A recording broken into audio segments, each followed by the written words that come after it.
we're making a podcast. Unorthodox and controversial. Fucking nothing about you that is controversial, man. Mildly entertaining. People will listen to that, will they? A podcast. And will people listen to it? Yes. How does everybody answer that? Podcast my hole! We should put a stop to all this podcast nonsense and leave well enough alone. Hello, and welcome to the Mildly Controversial Podcast. No idea what episode this is, because I've not decided what order they're going to go out in. No idea when it's going to go out, but it's another guest episode. And it's a particularly exciting guest episode, because regular listeners, watchers, and readers will know that Baz basically does fucking nothing on this podcast, but he's sorted out a guest for this evening, which is good, because it means that I get to meet somebody new and find out all about them, and I don't have to do that much prep. Well, the good thing is I've done all the work for the year now, so I'm sound. There you go. That's you. You have a little rest, Baz. Right, I'll be over here. That's it. You have a little. You have a nap. Figuratively, literally don't sleep through the rest of the episode. That would be shit. Right. Anyway, without further ado, let's welcome our guest. It's Tony Rod. Hello, Tony. Good evening. How are you both? Sorry, can I just... Very good. That was Thank a you very very much. high-pitched introduction. That's the high I know. pitch. Like I said before we started recording, Baz, we're recording this at 6 o'clock because our recording schedule is now set for the next... Between now and June is set by times when my daughter isn't studying above this room because she's got her... The Irish, I think it's called Leaving Cert, the Irish version of A-levels. Which is just Irish dance, I'm assuming. Yes. So she's that's it. River dance, leprechauns, and Guinness. She had double Guinness today. I'd have passed that. I'd have smashed it. I wouldn't even hit a study. Our recording schedule is all over the place. So it's 6 o'clock. The sun's out. It's a beautiful. By the time this goes out, undoubtedly it will be pissing down in Ireland again. But I had to put sun cream on in Ireland in April because I was starting to burn out because I was working outside today. So I'm a bit all over the place today. But we'll soldier on and we'll go through. So I want to, like I say, I've not been formally introduced other than about 30 seconds before we started recording to our guest today. So I like to not do too much digging because that means that I ask the questions that everybody at home is thinking. That's the theory of it, and also that I'm incredibly lazy, and it means I don't have to do much work before we go on. But I have found an introduction to Tony on the internet. I believe it's at your agent's website. Tell me about this. Ooh! Anyway, here we go. Tony Rod was a finalist in MasterChef and forged a name for himself with his desserts and chocolate work. That's not a euphemism, is it? Sorry. I need to concentrate. On entering MasterChef, Tony adapted his cooking style to accommodate the faster cooking times and delicate presentation needed for the show, and since has focused his attention on presenting a combination of classic recipes and modern European dishes. He was dubbed the Master Chocolatier by Greg Watt. Oh, Yeah, all right. I probably should have pre-read this. If you talk about him, we have to spit afterwards. Never mind. I'll tell you what. It's all right. There's a quote further down the your website. So, I love Tony. His food matches his creative dress sense. He's got a real style and a bunch of good skills. That's got to be my mum.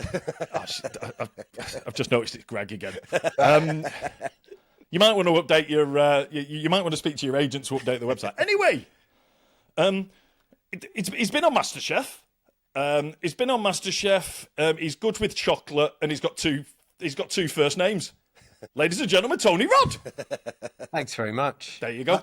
I don't think you can trust anyone with two first names. Well, and it's very good at this very early opportunity on the podcast to tell us not to trust you. Yeah, it's fair. So, Baz, do you want to kind of talk about how you cross paths with Rod and how he ended Rod? See, I've done it now. Yeah, I've decided you have.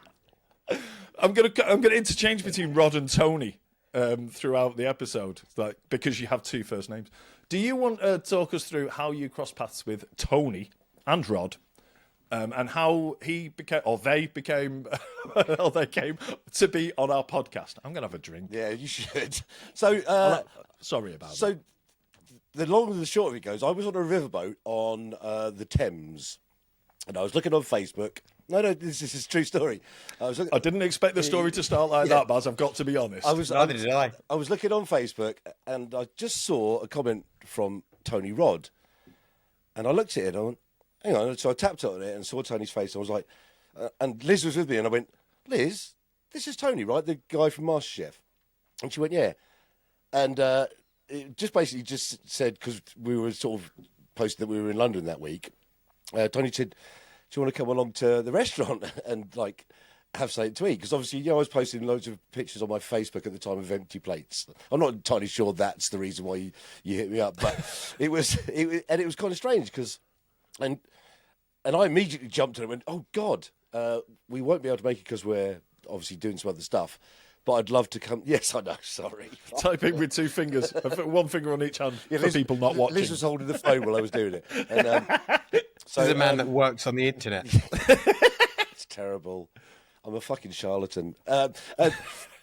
So the long and the short of it was, when Tony was first on MasterChef, I remember seeing him, and I said to Liz, literally turned around to Liz and said, I could be friends with that guy. Look how stylish he is. And but it goes full circle. And then I got so excited when it happened. I was like, Liz, do you remember? Because like she remembered you from that comment that I'd made when you're on there. And obviously we watched you during your time on MasterChef. So that was it. And I literally couldn't have got on to like replying to a comment any quicker than that. I was quite surprised I got a response. I'm also not sure if it's a compliment or not to be said that I'm stylish by Baz. Oh. The man that wears kilts, two different types of socks, waistcoats, and has a beard like Father Christmas. So thanks, I love you. No, yeah, we should actually say though. So if you're sorry, Baz, Baz, you don't have a quote on a website at the moment, but that's it. Now. I'm going to download. That's the this. one. Yeah, I'm going to put odd socks, kilts, I'm going to put it on a loop and a beard like Santa Claus. No, but so if you're not watching this, if you're only listening to it, hop onto the video and then look at Tony's moustache because it's fucking incredible. It's magnificent. it also does look like Mike and I are in the same room, and Baz is working in Amsterdam in a window. It does actually. And another thing it looks like is, I just need to explain, if people are watching and they've only just tuned in, I need to explain, this is the Mildly Controversial podcast. It's not a game of Guess Who. Yes. Because it looks like it. Has he got hair? Yeah. Is he wearing glasses? Yes. Has he got a beard? Oh, there's two. Yep. It Oh, could be. Like, Yeah. Actually, now you've mentioned it, like the similarity of your two rooms We got is the same ridiculous. background. That's it, yeah. We got the same wall. We are in the same room. Why don't you just come and sit next to me here? I'm not coming in. Have you guys seen Goth Who yet? Oh, no. No. Someone got an original Guess Who board game, replaced all of the faces of the various men and women with beards and bald heads and hats and glasses and you name it, and replaced them with goths, famous goths. Marilyn And it's Manson. now Goth Who, so you have to. Have they got black hair? Are they wearing eyeliner? Yes. Are they wearing Do leather? they look Struggling depressed? here. Yes. I'm not flipping anyone down yet. But yeah, best thing in the world. So Goth Who, look it up on the internet. It's amazing. Oh, well, I'm going to do that now. I messaged Baz. He responded, which we were both quite surprised by. So I invited him to the restaurant. He and Liz ate. Yes. We ended up in the restaurant till probably 1 or 2 in the morning drinking, I suspect. Well, yeah. So your good lady, like, literally decided. I'm not a wine drinker. We've discussed this before, but I drank a lot of wine that night. Yeah. A lot of wine. Danger. I don't drink wine either. No, I've sat with you. Yeah, I That's made an not effort. true. He's trying his best.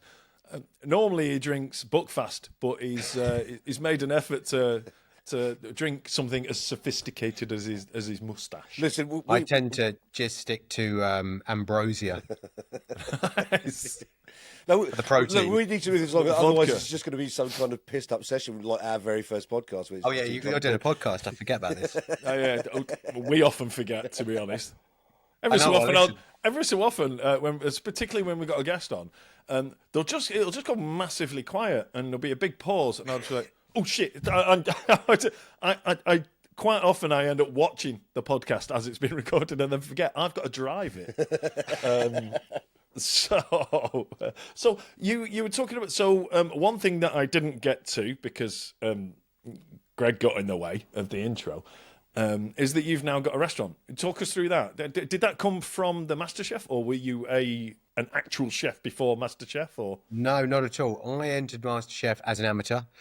Never wanted to be a chef, and to this day still don't. Just happen to do it for a living now, like an idiot. But following the show, decided that actually cooking was a bit of fun, and you got access to good food and good wine, so why not? Let's give it a go. Decided to try the world of food and wine. So worked privately for about 3 years, doing private dinners, catering, food festivals and that sort of thing. And after about 3 years of doing that, and essentially most days loading up my truck with boxes of plates and food and pots and pans and driving 2 hours and then emptying out the truck and feeding people for a couple of hours and then loading it all back in, driving home and then washing up, and just absolutely killing myself physically more than anything. I said to my my wife, this is way too much. I think it would be a lot easier if we opened a restaurant. And that was probably the most inaccurate thing I've ever said in my entire life. But in my mind, that's made perfect sense. Like, let's just have a permanent base where all of the plates live, and we don't have to keep on moving them. And there's always food, and there are people to help us do all these things. And the reality is those three things were true. Our plates lived in that spot, and there was food in the fridge at all times, and we had a whole team. And we opened a restaurant. It was one of the hardest things we've ever done in our lives. So when we first met Baz, we had a restaurant in Blackheath in London, and we ran that for nearly 6 years. An amazing restaurant called Copper and Ink that was probably on the kind of swanky, fine dining, a bit too much for really normal day life. But I think when we fed Baz, it was a 12-course taster menu that had... patting his belly. He's still full. But it had like crab and scallops and beef and lamb and asparagus and all sorts of fancy crap on it, and it was lovely. And I genuinely, I love the food we cooked. Amazing. And it's amazing. And you know what we did, I'm really proud of. But we had to close that last year because of the economy and just what we're all suffering at the moment. And following that, we said, what do we do? And someone reached out and said, look, there's some opportunities down on the Kent coast. Do you want to come down? We moved down here. Helped someone open a restaurant in Kent for about 6 months. And we finished that project and we're trying to decide what to do next. And we stumbled across this tiny, minuscule restaurant that was empty and needed an owner to look after it and bring it back to life. And I said to Becky, my wife, do you fancy doing this again? And she said, we'd never do a restaurant again. We promised we'd never do this again. And I said, I know, but come on. This is really cool and it's tiny and, you know, it's just us and it's not going to cost us a load of money. And she said, honestly, you're fucking killing me. What are you doing? And we decided to go for it. And we opened a tiny little restaurant about 6 months ago called 15 square meters because it's that big. 5 by 3. And I said, who do I know that doesn't like sand? Famously from this podcast. Let's reach out to him. And actually, no, we didn't reach out to Baz. You guys booked in because it was Baz's birthday at the time of recording about a week ago. So Baz and Liz came down and came and ate, and inevitably we ended up drinking way too much wine and hanging out. And you hung out on the beach, And I think you were probably hanging out on the beach as I was listening to a podcast about you not liking this. So I just don't know what to believe anymore. I think it's all a fucking lie. It's all lies. I also like sand, so Yeah, you know. whatever. And hate people. But I mean, it's a bit more of a commute for me to get there. That's the only thing. You're on a smaller island than we are, so you've got more sand, I'm sure, around. Exactly. Yeah. No, we got loads of beaches. Yeah. And if not, there's plenty of golf courses. You could just go and roll around in a bunker. No, I see. Someone knows the I podcast. did yesterday and the day before. Yeah, that's my golf game too. Right, I have a question, and it is this: is like so when you finished MasterChef, what were you doing as a job before you did MasterChef? So I spent the last 20-something years working in recruitment and architecture. So I worked as an architect and I also worked as a recruiter, recruiting architects. Yeah. Because I knew the industry. And yeah, I love my job. I genuinely love my job. I love my job because I turned up at 8 o'clock in the morning. I went home at 5 o'clock at night. I worked Monday to Friday, had the weekends off. There was no pressure. It was amazing. Yeah, I don't know why I ever quit that job. So my question is this. So, sorry, I'll preface it first. You were obviously a very keen, cook. So you must be making the style of food that you make now at home. Not really. I mean, maybe a little bit, but the reality is when you enter MasterChef, the majority of the people that enter MasterChef are good home cooks. Yeah. And when I say good home cooks, I mean just home cooks, because inevitably it's a TV show. Hundreds of people enter every year. 24 people, give or take, get through. And of those 24, some of them are going to be good and some of them are not going to be good. And that is TV. TV has good telly. Yes. TV, yeah. And the production team will absolutely admit to that. We just need good telly for the first couple of episodes. And as long as at the end someone can cook some kind of food, that's fine. So I cooked a lot of dinner parties, but my dinner parties at home were probably similar to anyone else's dinner parties in that they were good quality food because you spend a bit of time working on it. But I did a lot of them, so I had a fairly good repertoire.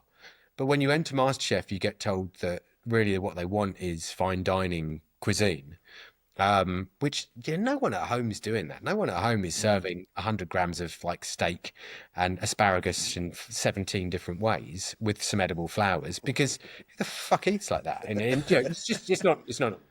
So you adapt for the show to make sure you present yourself well and you get further. But also I think through the process of being on the TV show, you learn a lot about different cuisines and presentations. And I remember one of my best friends, Rob, who was on the show with me, he was on the first episode with me and became our head chef at Copper and Ink in London. He and I would spend the entire time in the green room before we were cooking in the studio, just talking about food and places we've eaten and cookbooks we've got. And I remember Rob talking to me about a cookbook by Mark Humm, 11 Madison Park. And at the time, 11 Madison Park was probably the best restaurant in the world and had been for 3 years in a row. It's in New York, and if you've not eaten there, it's phenomenal. It's now entirely vegan. Never was. Oh, wow. And used to have the most sort of famous duck dish you've ever seen. And Mark eventually said, I'm fed up of just seeing fridges full of duck. I'm going to convert and be a vegan restaurant. And it was still the best restaurant in the world for a year after that. No, it wasn't. Well... No, I mean, Go on. What? That's a controversial opinion, but and the point I kind of agree, and I've not eaten there since it's become vegan, but I really want to, because the food, I've got their new book and it's just ridiculous. But the food looks amazing. What he does is phenomenal. But I remember reading that book for the first time, and it was probably, despite the fact that I'd eaten in many Michelin-starred restaurants and eaten fine dining, it was the first time I looked at food and said, okay, this is a whole different ball game of presenting and cooking food that I would love to be able to do. And I tried to eventually develop that within my MasterChef, within the kind of 3 months you're filming MasterChef, within that period. And that's, I'm sure, part of what got me to the final. And And essentially that's the direction we went in our 6 years at Copper and Ink, was fine dining, Michelin star style food. We didn't have a star. I'd love to claim we did. We didn't. It's good enough. trust me. Now we've moved to the coast and it's just my wife and I in our tiny little dining room. We've gone back a step in that kind of presentation style to more relaxed, sharing plates, bit more fun, but we still try and adhere to the same ethos, which is like really good quality, present things nicely, and be fun and playful with the food, which is kind of, I think, what food's all about. So how many, technical term, how many covers are there in this small restaurant? That is technical. We've got 16. was We've gonna got 6 tables, so we have 16 seats. Right. It is teeny tiny. And we always say it's like having dinner at our home and just having a dinner party, but I'm a bit more sober. So Really? A bit. Not a lot. until Baz rocks up. So my next question is purely from a financial maths point of view. Yeah.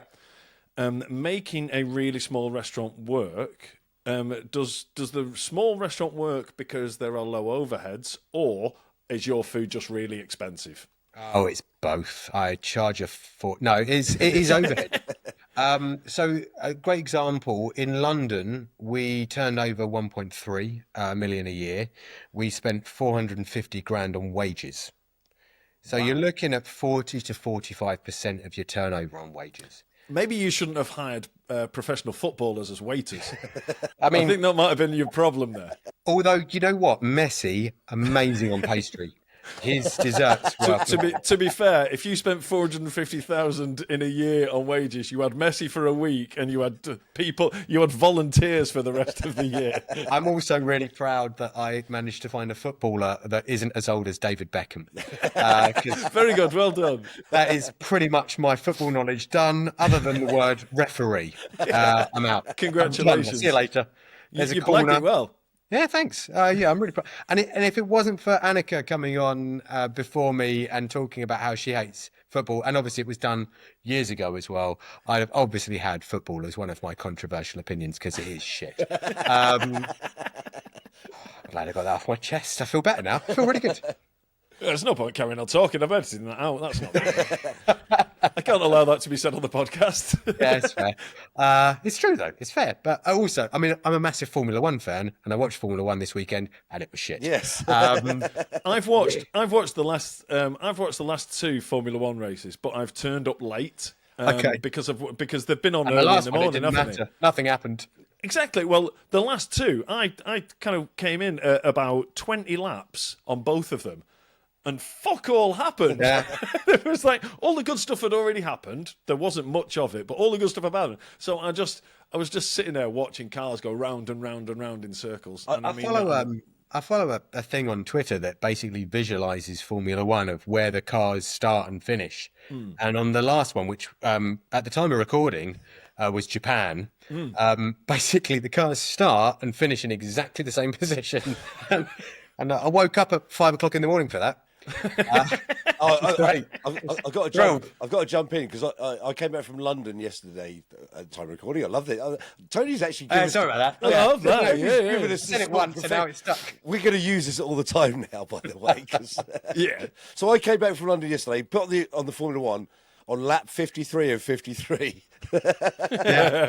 You saw as much as anyone else did. Exactly. Pretty much what happened, yeah.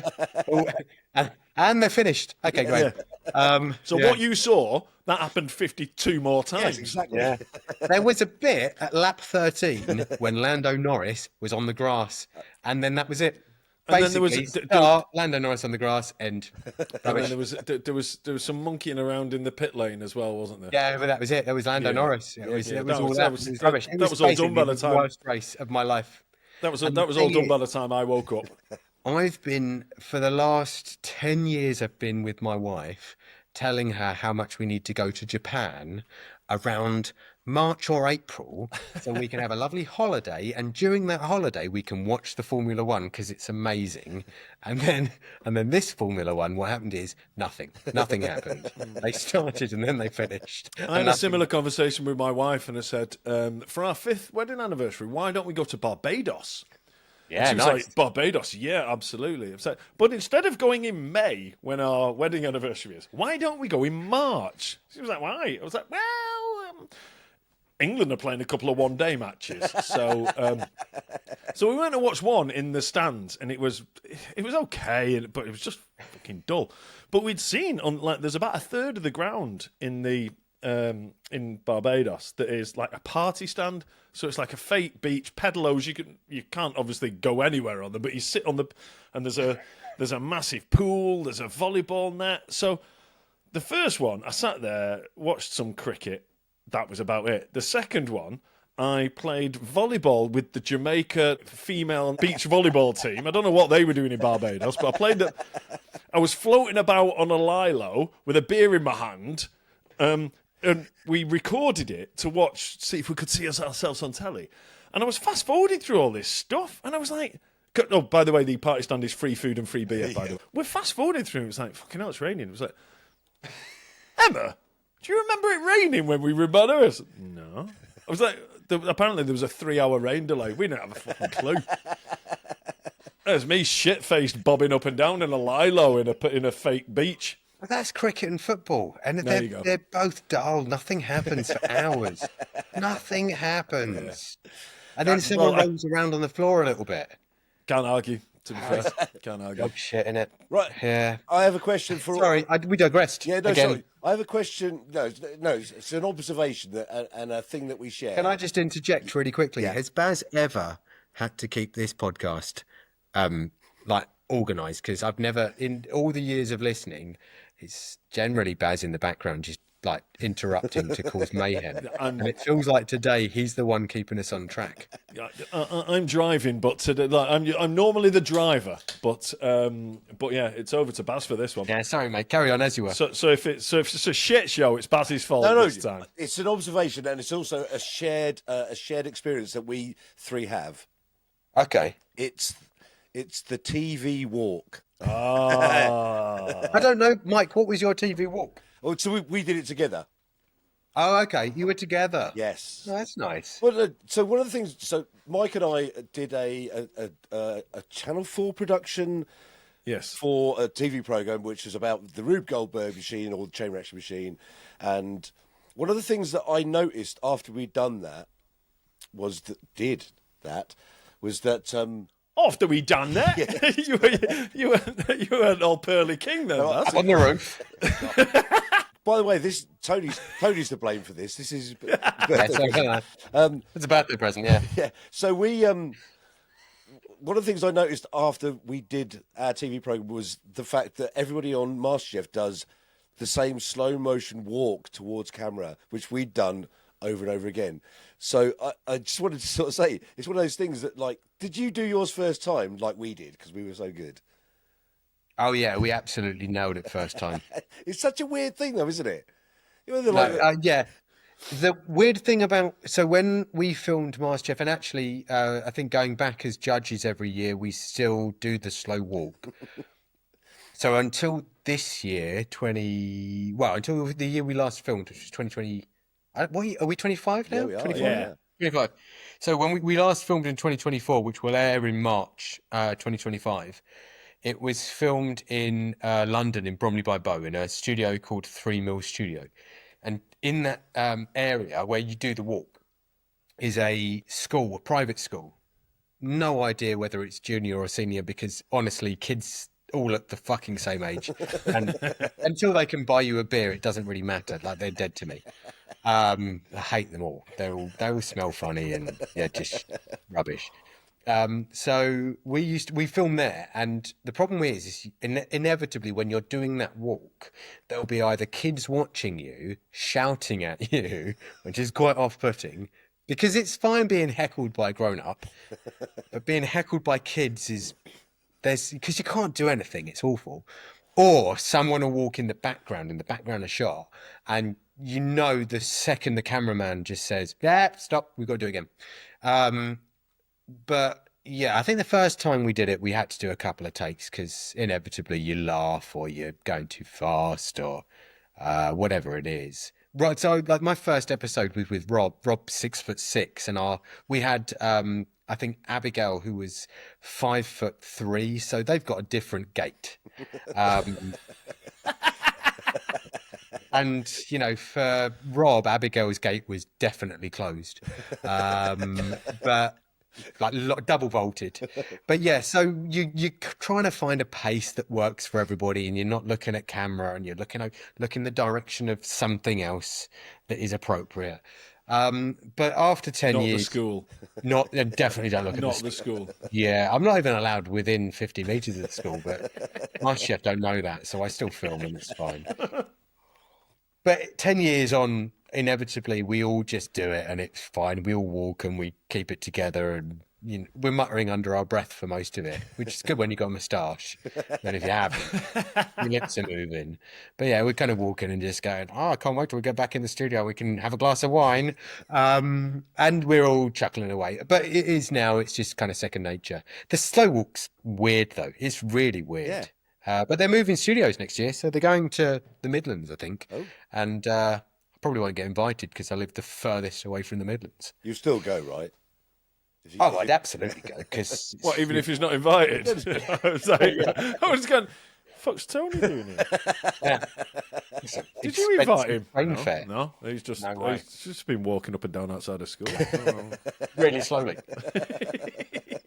He's not understood that, like, you just walk normal speed and we'll slow it down. He thinks that's how it works. He just walks slowly in slow motion. I did a music video 10, 15 years ago with DJ Yoda and the Trans-Siberian March Band. And there's a scene in it where we slow down the camera, so it's slow-mo. But they got the actors, the musicians, to slow down whilst filming. So it's doubly slowed down. And it's one of the most comedic moments in music videos I've ever seen in my life. I love it. So with DJ Yoda. DJ Yoda, 10th best scratch DJ in the world, apparently. That's him, yeah, definitely. Oh, I'd say like a no. I mean, that's some CV. Oh, Yeah, I was he's wondering genuinely amazing, like genuinely one of the most amazing scratch DJs you've ever met. I mean, like you say 10th best in the world, and you've just gone, all right, and then you go 10th in the world. Yes. That's pretty fucking impressive. Not bad for someone who's 400 years old as well. Do you know what I mean? And you should see him with a lightsaber. Yeah. Oh. And then Trans-Siberian March Band. They're like a Balkan ska brass band that are just bonkers nuts. But my best mate was in the band and said, we need a percussionist. Come and bang a drum, but pretending to be slow motion. And I said, all right, why not? Oh, sorry. This brings us on to something else that, like, all three of us understand as well. Is Tony has done work with Scroobius Pip, who myself and Mike both like as well. Oh, talk us through that. So Pip's an amazing. So I worked for a long time. Pip. Oh, Pip is just that. I call him Scroob. I call him Dave, to be fair, because that's his name. But Pip. I worked for about a decade or so in a club in Essex called the Pink Toothbrush, which is an alternative club. Once upon a time, a ska club, skins club called Crocs. I think it's one of the oldest clubs in the UK. I started working there in the 90s, mid kind of Britpop era, and some of the biggest Britpop bands from the UK had their first gigs in the Pink Toothbrush. So I got to see these amazing bands, and also we had like DJ sets, and I worked there for years and years and years and had a really good time. A good friend of mine, Stu, who was one of the managers, so Stu Whiffen, who may well listen to this. I hope he does. I hope so. Stu now works for a podcast company called Distraction Pieces. Is Is that right? Yeah. Baz is nodding. Yeah. I'm so glad Baz is here because I am awful with detail. So yeah, Stu works with distraction pieces. So Stu's known Pip for forever, and I think a lot of it is essentially working in that industry. You meet musicians, and obviously Pip was with Dan Sack doing their music and bits and bobs. So I think we met Pip and Dan Sack and various other musicians through the club. Stu since has carried on. He still runs the club. He still runs the distraction pieces podcast. He's got like 3 podcasts, and they're all amazing. I definitely implore any of your listeners to go and search them out. And you'll find me on all of them because inevitably Stu knows too many famous people, but sometimes he gets desperate and has to reach out for someone who. Is that? Oh shit! We haven't known anyone bald for a while. For diversity reasons. Yeah, absolutely. You got to tick those boxes. I've blacked up on one of them. Just to tick a box. Thankfully, it was an audio podcast, that one. Might have been edited out of that. Yeah. But yeah, so his podcasts are brilliant. And they now have a podcast business where they basically have a studio where you can go and record them. And he does amazing things. And he promotes nightclubs and does things like that. But so I met Pip through Stu. But obviously Pip's got this great pedigree of podcast now, as well as like TV and film and everything else he does. And he's just one of the nicest men. You know, when you meet someone who you're kind of intimidated by because he's big and handsome and bearded. And that's an intimidating prospect. That's the perfect trifecta. Baz is working towards that. I'm short though, so if you know. Yeah. Baz is working towards getting taller. Next year for Christmas. Shoes. Do you know You've got to have some platforms. Have you got platforms? I'm getting them now. Yeah, I think. It needs stilts, not platforms. Oh, but he's genuinely Pip's one of the nicest men you've ever met, and just a humble, down to earth guy. My one of my experiences of Scroobius Pip was on Twitter. Okay. There was a story. He was saying that it was really sad that libraries are closing, and I just commented, they're pretty much obsolete. Everyone's got so. And then there was an actual two from conversation between the two of us, and I was just like. No, it wasn't. It was just a nice conversation, but it was comments to and from. Oh, you and Pip, yeah. So, and I was just like, oh, that was nice, because obviously I'm a massive fan of his music. That's me and Baz. Yeah, to a certain extent, that first time I met him, before I actually met him in real life, because now I think he's a dickhead. But when I met him online, I just thought, well, this is nice. We've got backwards and forwards. We're having a chat. Yeah. Right. So, a question for you? Have you been to a library in the last 5 years? No. No. So I only went recently because my wife is a bibliophile. But besides, is she on the register? Yeah, she also likes books though, and she signed up to our local library, and I went in when she had to go in and show her ID because apparently you need to do that in a library, just in case. Yeah. And it turns out that you can rent audiobooks and podcasts and things like that if you don't have subscriptions to certain things. The libraries have these subscriptions and you can rent them. So not only can you read but borrow books, which is what we all remember because we've all got the same kind of facial hair and Baz and I have the same hairstyle. But nowadays you can also have. I'm sorry to interrupt. I'm sorry. What just happened? Baz has just been attacked by a bat. No, there's a wasp. What the fuck was that? There's a wasp in my room. There was. Sorry, there's a wasp in here. I don't know where it's come from. I've never seen anyone move so fast on camera. No, I'm just sorry. I'm just watching it. Carry on. I'm just watching this wasp so it doesn't sting me. So, on this stream, Buzz isn't very clear. So I did I'm glad it's not just me. Yeah, but on the podcast, this is just going to look like a wasp flies past Baz. Because it's a bit blurred. I was like, "The fucking hell's that?" Well, I've got Mike on my left and Baz on my right, and I genuinely thought for the last half an hour I've got cataracts in my right eye. But no, Baz is just slightly blurry. I know. Baz looks like he's broadcasting on CFAX. It'll come out fine. It always does. It always does. Well, carry on. Yeah, but nowadays libraries are amazing. Like genuinely, libraries, I can't fault them. Like they're doing some cool stuff. And if you want to listen to an audiobook or a podcast, or even if there's a magazine you want to subscribe to that's a bit nuanced and niche. So I've got one that's all about older ladies with big boobs, but I don't want to pay for that. No. You just library subscription and you can download it every month. It's amazing. There you go. So now might be a good time to move on to your mildly controversial opinions. God, I forgot all about that. Do you know what? I'm Yeah, very you did a much looking podcast. forward to. Based on the podcast so far, I'm very much looking forward to this. You're going to be so disappointed. I regularly work with Baz, so it's not a new thing. Yeah, that's fair. I can't argue with that. All right. So obviously, I spent ages with my wife trying to work out what was controversial. But the problem is inevitably all of us, we think things are rubbish and everybody else thinks they're rubbish. And it's trying to find something that you think's rubbish that no one else does. And that's quite hard. And then Baz also, when you reached out to me and said to me, it doesn't have to be food or drink related. So I said, oh, well, that's good. I'll try and make sure that I do stuff that isn't food or drink related and is just what we all think about. So toast. Yeah, I think toast's shit. I think bread's better than toast. Look, I love bread. Yeah. I'm a massive Bread's bread good, fan. right? Yeah.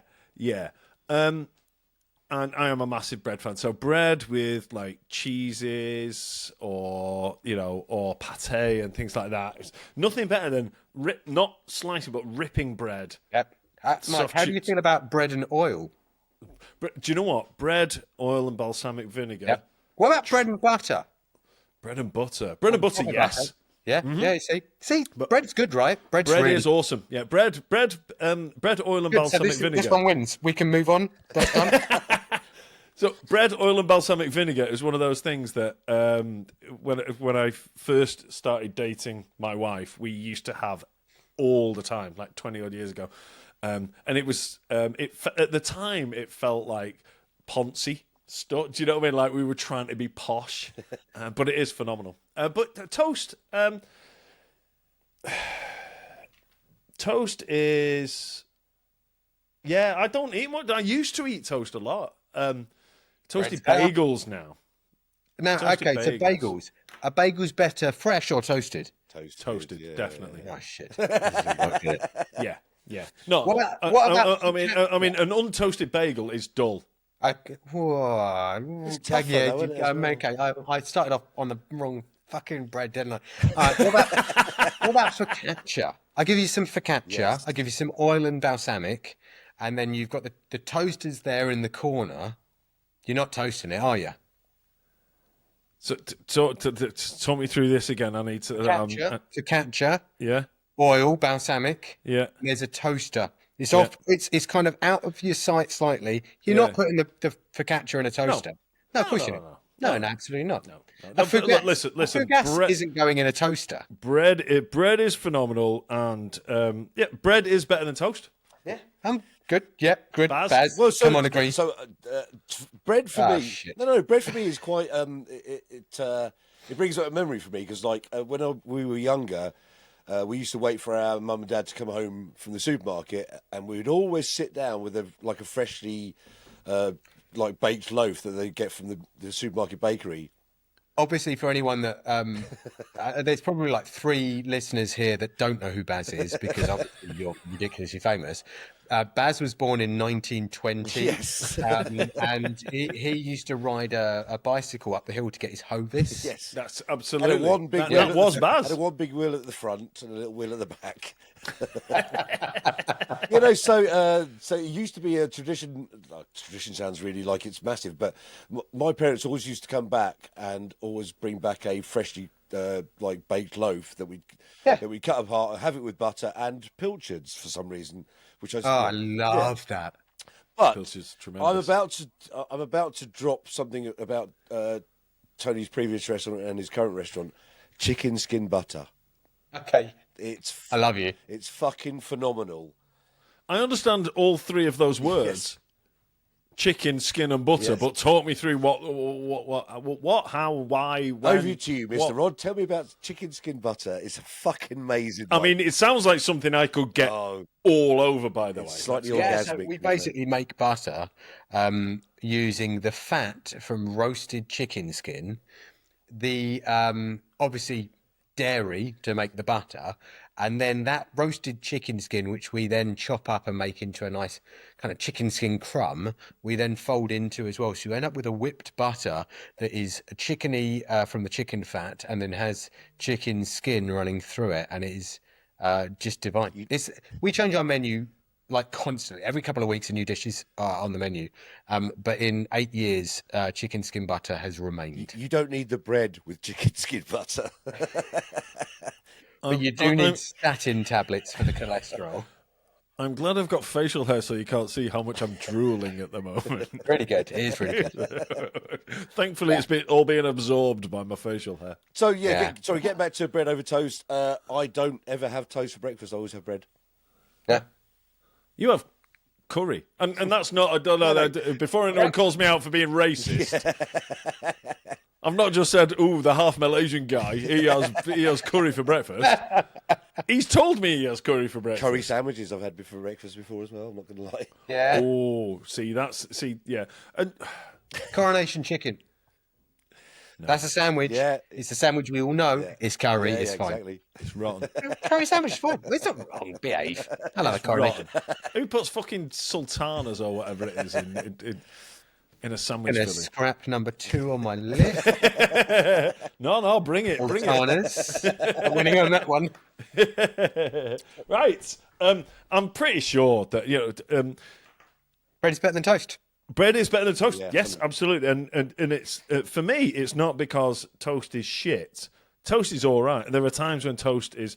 You mentioned pilchards before, Baz. Yeah.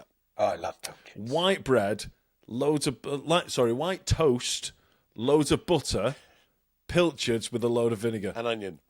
Tremendous. Fuck off. You take my bread over there. Why do you have to ruin my thing, Baz? It was great till you turned up. Anyway, absolutely flown through, rubber stamped, approved by the mildly controversial. Do you know what? On, I wish. Go on, you can do this. I wish my own podcast was just called Dave, and I didn't, after a couple of beers, stumble over the name of my own podcast. But yeah, rubber stamped by our podcast. Yeah. There you go. Fuck it, Baz. We might just change it to our podcast. Yes, that'd be great. easier. Yeah. Rubber stamped. Absolutely, bread is better than toast. Not because toast is shit. It's inferior to bread, but only because bread is phenomenal. It's true. It's entirely true. And why are you looking at Björk? I'm getting visuals for the next one because. Okay. I suspect this one's been done before, but it doesn't matter. It doesn't matter. I mean, look, we're so many episodes in. It's unlikely to. It's a bit like EastEnders. They're rehashing the same storylines. I'm sure. You know what? I hadn't had Soaps and EastEnders down as a potential, but I've never watched EastEnders other than one Christmas special because my aunt made me watch it, and I hated it. So I can't really talk enough at length about EastEnders, but soaps are shit. So hey, but that's not one. But hey, that is. Soaps are shit. Was that not soap is shit? Oh, soap. Well, yeah. I mean, I do stink. Right, these guys. Oh, here we go. The Who. Oh. Are better than these guys. Oh, the Beatles. Can I let me just jump in here straight away. Like you don't. I don't know which way I'm pointing this. No. It's just I'll sit down and I will respond shortly. Yes. State your case, sir. So, go on. I don't really like pop. Full stop, which is kind of probably my problem. But I recognise the fact that the Beatles are amazing and they've done beautiful things for this country's music. And inevitably, if they come on the radio, I will sing along. But the music's dog shit, and it makes no sense. Like most of it makes no sense, especially during the kind of we've done too many drugs era, and you're just making words up now, lads. Stop it. I'd rather listen to The Who, The Kinks, The Rolling Stones, Pink Floyd at a push. Probably not Pink Floyd, actually, because they are a bit shit as well. But I would rather listen to a lot of other British bands than the Beatles. I think the Beatles are overrated. This isn't going to win, and that's fine. I'm cool with that. I'm just going to pour myself a glass of wine while you two talk for about 5 minutes. Right, so Baz, you can go first. Yeah, I'll have to go first because mine's going to be very short compared to Mike's summation of your opinion.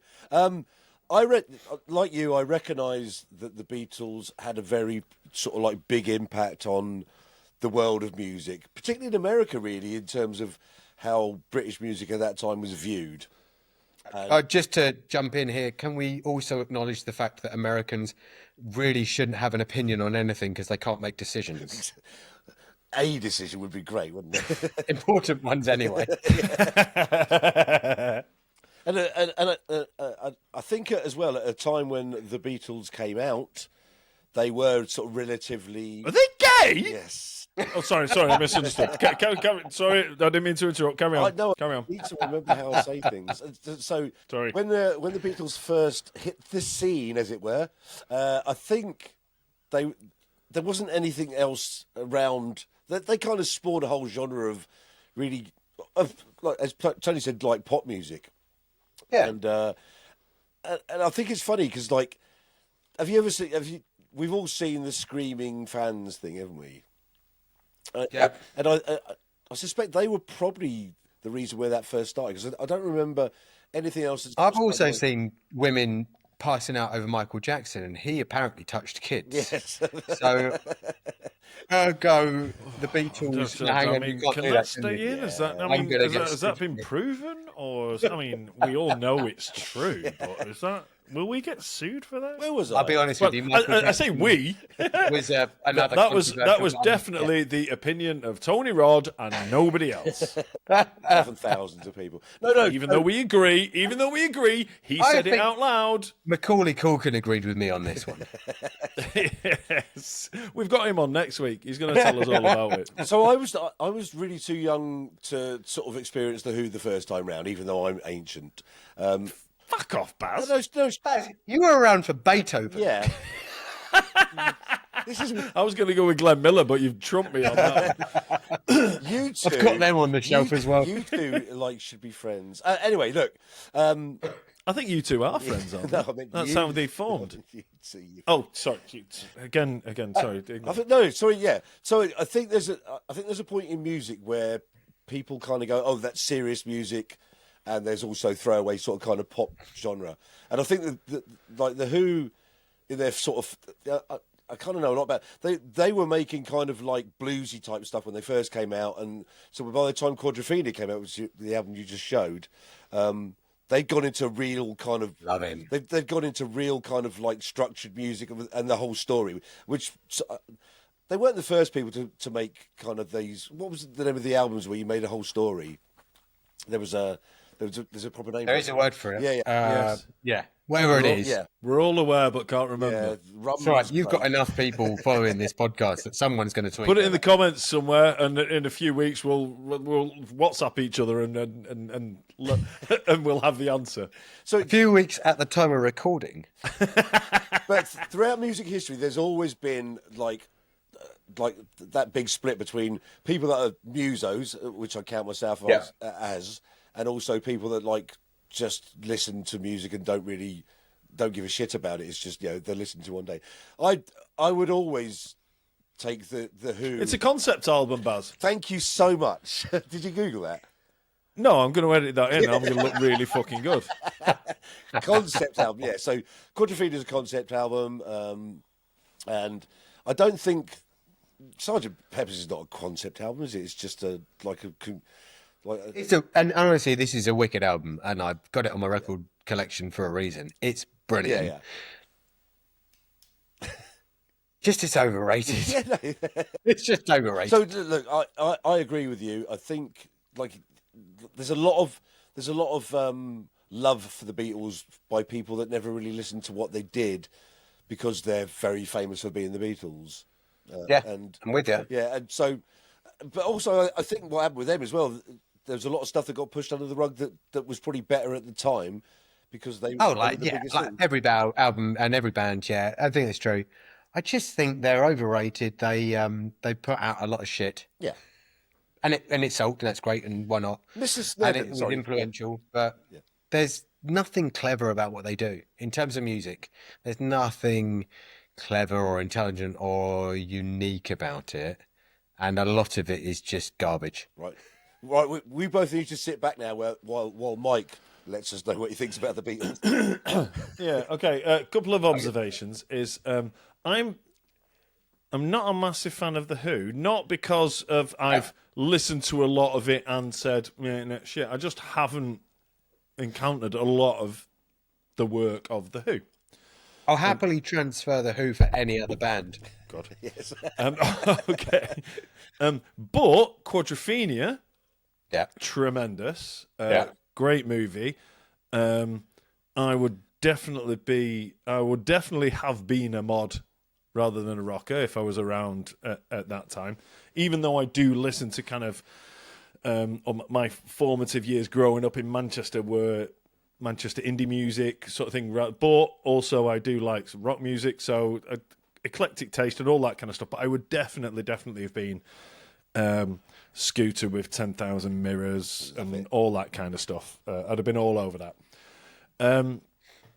But yeah, on the point of the Beatles had, and I've used this phrase before, had a seismic effect on the music of the United Kingdom and the world. They inspired thousands of bands that turned out to be better than they are. Yeah. So you didn't see that coming, did you?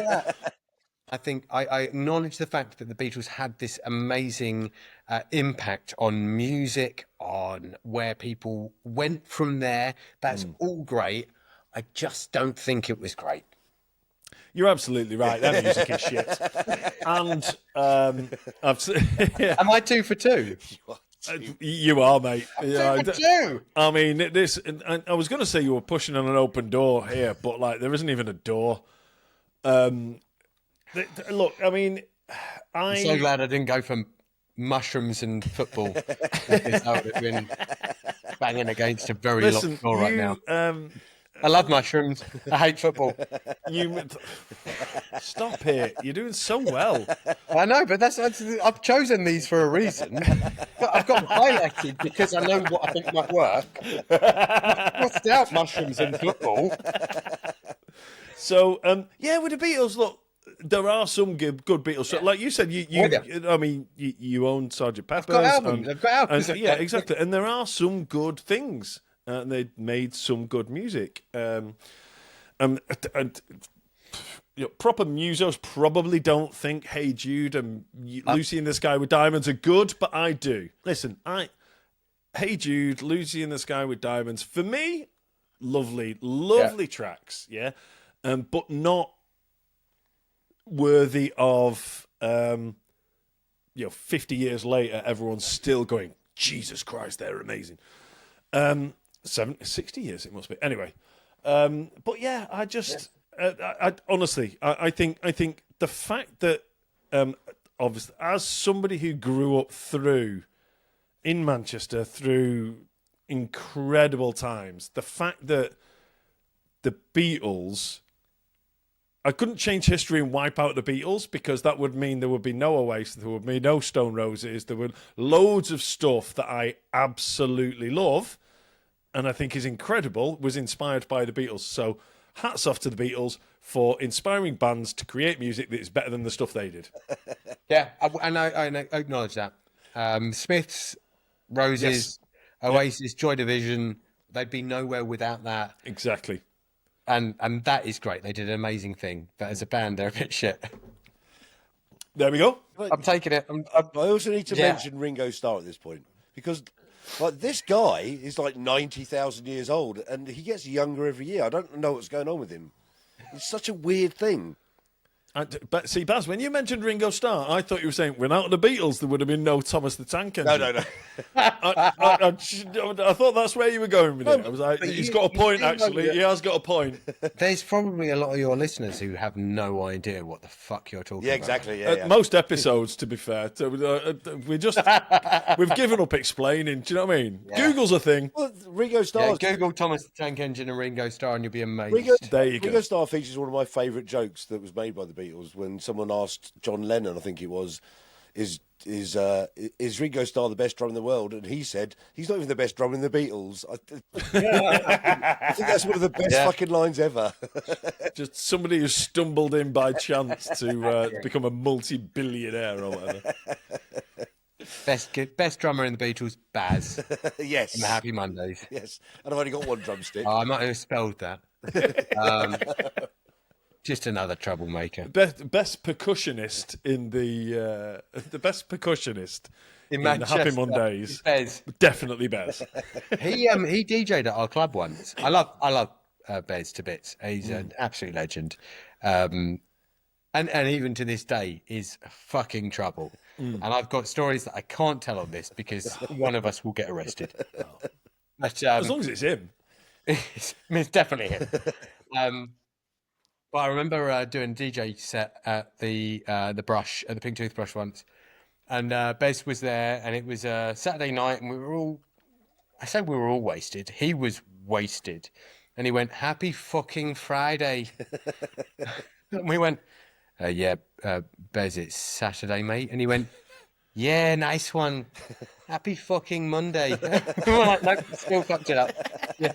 I mean, you kind of got it right, and you kind of... Yeah, anyway, we'll move on. Do you know, one of my experience, my experience at Bez was that one of my mates' bands did a track with Rowetta of Jesus. Happy Mondays. Yeah. And at the launch of it, I was backstage with my mate and all that kind of stuff. And I've interacted and I've experienced really, really famous people in my time.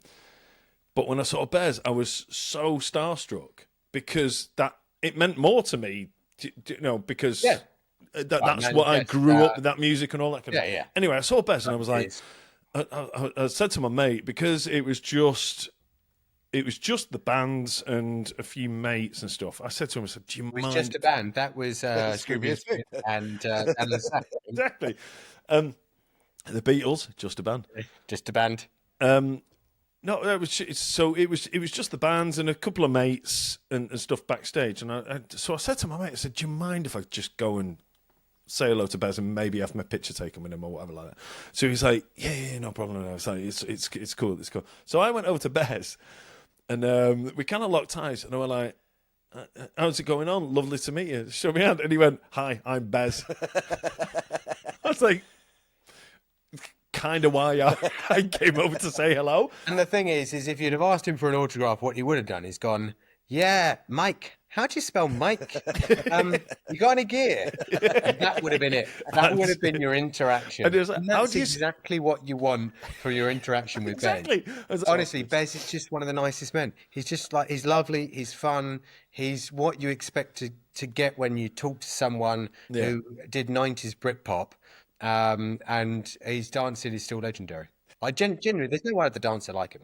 Nothing to do with him. Okay, let's have one more before we finish. Yes. All right, I've got to make a decision now based on what I genuinely think is controversial. Go with your heart. Don't worry about what you think our reaction is going to be. Go for it. Honestly, fireworks. Fireworks. I don't get it. Like, I can stand outside in the cold because in this country, in America, you got the 4th of July and fireworks happen and people spend thousands of dollars, and that's fine. In the UK, we inevitably show fireworks off roughly one time of the year, and it's to celebrate the fact that we tried to overturn Parliament, which is a really good thing to celebrate. But it's in winter when it's cold and dark. And what that means is you stand outside in the cold. And in the UK, that means probably like 3 degrees and it's wet because it's wet for 11 months of the year. And we watch things go off in the sky and your neck hurts and it's cold and wet and miserable and you're probably eating a shit like a hot dog or something like that because that's what you can get. Fireworks are awful. I'd rather live my life. And dogs hate them. Dogs hate fireworks. You traumatize dogs, and there's nothing better in this world than a dog. Yeah, fireworks. They should go in the bin. Fireworks, rubbish. Done. Mike, go first. Baz? You go first in this one. Okay, I'll go first. I've got a story about fireworks. Okay, right. Oh, okay, well, first thing that you probably don't know is fireworks are illegal in Ireland. Oh, Is that right? I didn't know that. And I think they should be illegal fucking everywhere. With I you. don't know. I don't know who decided that was like. It used to be once a year, but now they're available all the time because you have like birthdays and New Year and all that kind of stuff. I don't know who decided. It was like, the explosives. Yeah, don't fucking worry about it. Yeah. We'll give an I would argue explosive that to we parents. compare our countries. I'm not going to say that explosives in the UK versus Ireland there is a direct comparison here. But Definitely, you guys definitely do it better. The fact that fireworks are illegal in Ireland, I don't know the reason, but I suspect it might be that they don't want to put explosives in the hands of people anyone. Right? They don't want to encourage anybody to fuck about with explosives. Anyway, let's put that back just in case. Let's move on from that. Not because I'm worried about what people might think on the podcast, but just in case anybody. I live in a border county, and just in case anybody hears me talking like this in this accent from over there somewhere, we need to move on. But yeah, I just think to just go like, let's, like you said, let's celebrate somebody trying to overthrow the government and like blow up Parliament. Let's celebrate that hundreds of years later.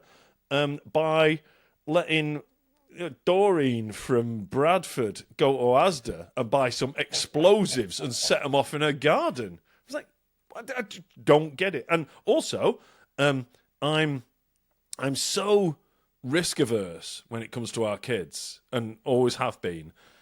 We had quite a small garden when the kids were When you say our kids, you mean your kids, not our kids in the north. Well, yeah, exactly. Well, I don't know, my brother as well. He's our kid. I mean, like, I'll include him in it as well. But thanks for picking up on the manchism. Thanks for picking up on the manchism. I appreciate that. But yeah, I remember when the kids were young. Any Oasis fans? Yeah. We had quite a small garden, so I would go into the garden, light a firework, run back into the house and shut the patio door. Yeah. I was like, this thing is genuinely dangerous. But one thing I do need to say is I think the days of fireworks are numbered because big displays are moving towards drones now, and that has to be encouraged. So the reason and the excuse for random people to buy explosives and set them off in the garden is diminishing, I think, because drone shows are tremendous. I was at a couple of weeks ago at the time of recording. I flew me and my son over to. No, I didn't fly it. He flapped his wings. Yeah, exactly. He's well fancied. I took my son over to Newcastle because we're Bury fans, but also Newcastle fans, and so we went over to Newcastle to Newcastle. We went up to Newcastle for the celebratory open top bus thing, first trophy in 70 years. It was fucking brilliant. So there's 150,000 people in a park. At the end of it, there was a drone show, which was phenomenal for two reasons. One, it was just like, that's mad. Like, they were doing like, and they had the drones making the shape of the guy who was a guy from Newcastle who scored in the final. No, not Messi. It was a guy from Newcastle who scored in the final. It was like a fairy tale thing when it happened, and an outline of him with his name on the back of the shirt, made in drones of him heading the ball. So things like that were just incredible. And also, every so often, one of them died and fell out of the sky. So that is another thing to go, hey, there's one. Man, they're all in beautiful colours, and then one of them just goes red and goes, meh, that's me. So that is, and do you know what? That is why that's that's good, because it doesn't scatter little like tubes of gunpowder across all your neighbours' gardens. It's just occasionally you might have a small robot land on your head. Anyway, Baz. My earliest memory as a child was being at a fireworks display when I was still in a pram, and that's genuine because like it's so. I think because of that. To be fair, Baz is small. He could have been 14. Well, yeah, it's one of those big prams with the big wheels, and the big prams thing. Yeah. And so, I genuinely, this is my earliest memory in life is being at a firework display. So therefore, I think like I've always really fucking loved firework displays. I'm not so good on like back garden firework displays with that fucking Catherine wheel that burns in 10 seconds, and then the rocket which goes up 20 feet. Which used to be the thing. You can buy major fucking league explosive fireworks in boxes. You put and basically you light one thing and it does like a 20-minute display now. It's ridiculous. So I like organised displays because where I live, they have one every year. It's quite revered. It's all set to music. It's on one night. Everybody turns up from the village. We all go and watch it and get absolutely fucking hammered afterwards, which is probably my favourite part of it. So I will always sort of defend firework displays because they've become kind of technologically like advanced in terms of like they're all set off and they're controlled by computers. But I went to Iceland for New Year's Eve. The supermarket? That's shit for New Year's. I could have gone to Asda, but like they weren't having one. So I went to the... I'll try again. I went to the country of Iceland, particularly the capital city of Reykjavik. And nice. So they don't have any official firework display. The whole city literally fucking... blows up. It's insane. They start bonfires around 8 in the evening, and there's like I think there's 7 or 8 of them which are massive, and they're held on these greens. But from midnight till about 4 in the morning, the whole city they've all bought hundreds of pounds worth of fireworks, and the whole city just goes insane for like 4 hours. It's like non-stop, like it's just one massive firework display go over the whole city. And I remember thinking that wouldn't take place here because, like, obviously, as you mentioned, dogs and things like that. But I really loved it. So I kind of like the rebellious nature of the Icelandic people, because there's been a lot of kickback and like, people say, no, look, we're not going to have this anymore because it's quite dangerous. But so I do like organised displays. I quite liked Iceland because it was like a little bit like fuckery. We're going to do it anyway, and they carry on doing it. Is that what caused that ash cloud? Quite that stopped all the planes for a couple of days. That was a fucking firework and a half, wasn't it? Yeah. So I have no defence for home fireworks because like they're literally just pointless and pathetic, and I think it's... As obviously I've got to defend myself throughout this thing because I've chosen all these things. Yeah. Are you suggesting you like fireworks more than you like dogs? No, I'm not. What I'm suggesting... That's good. Great. So fireworks can go in and get 3 for 3. Hey, listen. There's a vote here. There's three people on here. If it's 2 to 1, Do you know what, I've already got Mike. It's fine. Do you know what, Baz? We have never had a guest before making the decision of what goes in and what does not go in and what is accepted by the official mildly controversial podcast before. I've got a master's in pure and applied maths, and I genuinely sat down and worked out all of the permutations of what could and couldn't work and how to get all of my at least 3 options through. And I think the biggest argument on the fireworks was, do you not like dogs? Because everyone's going to say they like dogs. I mean, it's brilliant, and we have never had a guest before decide what gets accepted and what does not get accepted. And on that bombshell, that is where we will leave it for this week. Oh, Baz, over to you to close. Yes. Oh, really? Oh, this is unusual. So, as Well, not all the clothes. So you always say to me, Yeah. I want to say a little bit at the Yes, end. sorry, yes. So, Tony... Do you do that bit? Yeah, so, Tony, just while people are listening, where can people find you on socials? Give yourself a bit of a plug for the restaurant and like how things are going there. And, just tell them where people can find you. I love you, mate. So you can find the restaurant on 15 square meters, all one word, and it's meters spelt the English way, which is RES. Is the 15 the number? No, all words. All words, got it. Yeah, we like extra things to be typed in, make it more complicated. On Instagram and on Facebook. So 15 square meters. If you search for that, you'll find us. Or Tony Rod with 2 Ds, RODD, and you'll find me. And I will respond to you because, like Baz, who I've noticed responds to everybody. That's so it's bad. ridiculous. I don't know. He's just craving the. I was going to say, I don't know what He's just you do craving the for a interaction for the algorithm. That's all that is. Liz tells me that he just wakes up in the morning and then stays in bed just replying to people For an hour. It's only an and hour. then she gets home and he's still in bed and he's replying to people. So find us. And if you're ever down in the south east coast of the UK, come and find us and eat some food. Can I just say before you but thanks, said mate. Broadstairs is bloody lovely. It's just a nice, quaint would be to describe it, wouldn't it? Yeah, go with quaint. We spent the day in Margate today, and Margate's our closest town, and it's lovely, and it's got loads of stuff going on. And I realised how quickly I wanted to get back to Broadstairs. Well, that's where they went on the Jolly Boys outing on Only Fools and Horses. Yes, So that is exactly I mean, what better endorsement of Margate do you need? It's lovely. It's just a bit lively for me. Broadstairs, pretty, nice sandy beaches. I'm sorry about those people that don't like sand. Loads of dogs as well, isn't there? God, there are so many Loads dogs. of goths. Dogs. Oh, dogs. Yeah, not goths. Loads of goths. Loads of You're goths. thinking of Whitby. Can you imagine how many goths would just set on fire and if they were in Broadstairs? But yeah, loads of dogs. But yeah, Broadstairs is just a beautiful part of the country, and we've got tasty food and tasty wine. Right, take us out, Mike. Come on.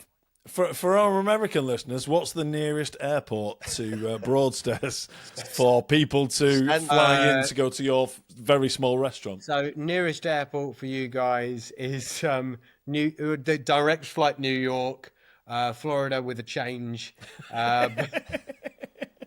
Or if you're flying with British Airways at the moment, apparently you can fly direct from the Bahamas, which is quite nice. To Broadstairs? Yeah, well, not to Broadstairs, obviously, but to Heathrow. But yeah, like we've got really gorgeous, like those beaches that you don't expect from the UK that you do get in the States that are actual sand and sunny, and you think you're not in the UK. It's lovely. Sorry, before Mike does close out properly, I've got apart from the chicken skin butter, one of your amazing dishes was fucking cauliflower of all things. You absolute wizard. I know. Sorry, Mike. Fucking cauliflower? Yeah. Is that what it says on the menu? Fucking cauliflower. It's the fucking cauliflower dish. Honestly, insane. It's cauliflower that we've taken to a back room, pulled its trousers down, Pounded it, and pulled then some done curtains, horrible things. pounded it. It's creamy, salty. nutty. We're trying to get people to come to your restaurant, not come in your restaurant. Like this, it's kind of. Whoa, hold on. Yeah, cauliflower. It's been nutted. Yes. I don't know whether this is the right dish. I think I've fucked this up, Baz. The cauliflower's been nutty. Can we just take a brief moment to what do you do to the cauliflower? Genuinely, what do you do to the cauliflower? Why is it so good? I don't know what he's talking about, is the honest truth. I think Baz has just made this up. I've never seen a cauliflower. I don't know what the cauliflower is. Yeah. Nothing to do with the cauliflower in my life ever. I think legally I've been advised by my solicitor to say that I've never even heard of a cauliflower. Okay, so Leave it at that. As a restaurateur who has cauliflower on his menu right now, I'm claiming that's all, and I'm walking away. brilliant. It's kind of more fun. Oh man, listen, Tony. Thank you so much for giving up your time to come on the podcast. I've genuinely had such a great time, and We're all pissed. let's be we honest. need to meet up at some. We need to meet up and cause some absolute havoc Yes. at I'm some bringing a point. cauliflower. Oh yeah. I'll. Oh no, I can imagine now. Tony turns up with a cauliflower under his arm. And it's slightly slimy. We need to meet up and create some havoc at some point. But in the meantime, I need to say thank you, Tony, for joining us. My pleasure. Thank you, everybody, for watching. Thanks for listening. We will see you next time, and goodbye. We should put a stop to all this podcast nonsense